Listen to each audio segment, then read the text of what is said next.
Welcome to Vocabulary Chapter 4. So again, reminder, you're just going to go to your Canvas and go to your dashboard for reading. And you're going to go here to Modules, and you'll scroll down to find Chapter 4 Vocabulary, and click on Download here. And we will bring this up, and this will be a quick presentation for Chapter 4 here. So we have the word berate. And it says Nick's mother often berates him, and when she isn't yelling at him, she ignores him. So again, in here we have a clue, berates him. So it says, and when she isn't yelling. So it's adding to this. So the word that sticks out is yelling. So is it to disappoint, to neglect, or to scold angrily?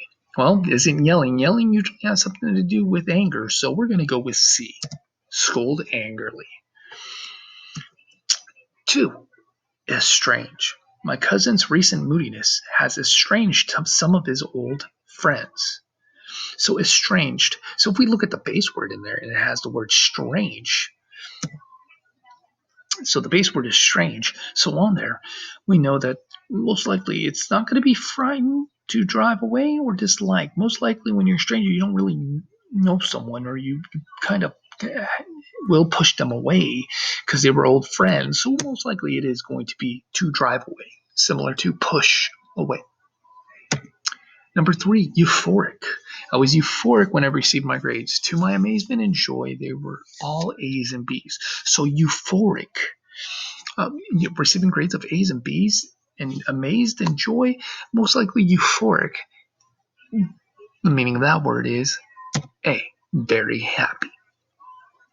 Number 4, impetuous. Children tend to be impetuous and often don't think about the consequences of their actions. For instance, they'll throw snowballs at passing cars without worrying about possibly causing an accident. So children tend to be impetuous and often don't think. So the fact that they don't think about the consequences and they're doing this, they give us the example of them throwing snowballs at passing cars and not worrying about causing an accident. So impetuous most likely means,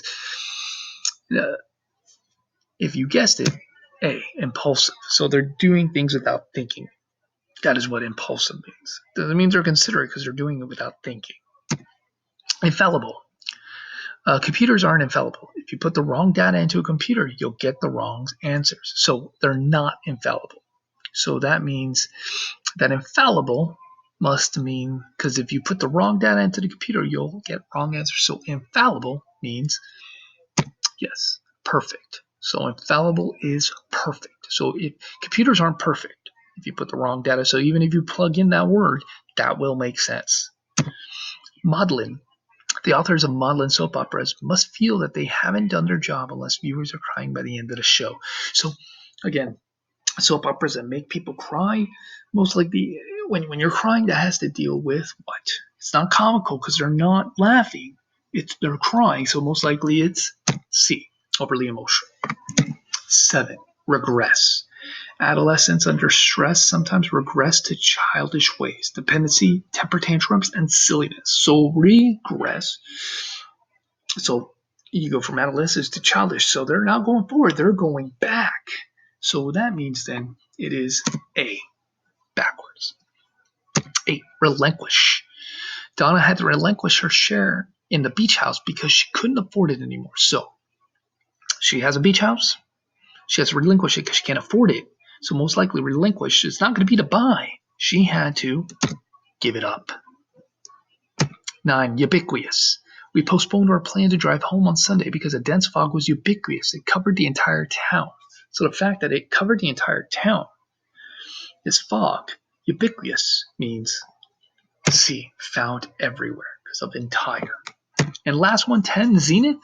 At age 50, my uncle is afraid that he has already passed the zenith of his life. But at age 52, my father thinks the best is yet to come. So zenith is what? The fact that they, again, passed his zenith, but the father thinks best is yet to come. So zenith, not that he's past the end of his life. No, it's C, the highest point. All right, so that was Chapter 4 vocabulary, and please make sure you are studying for both of them.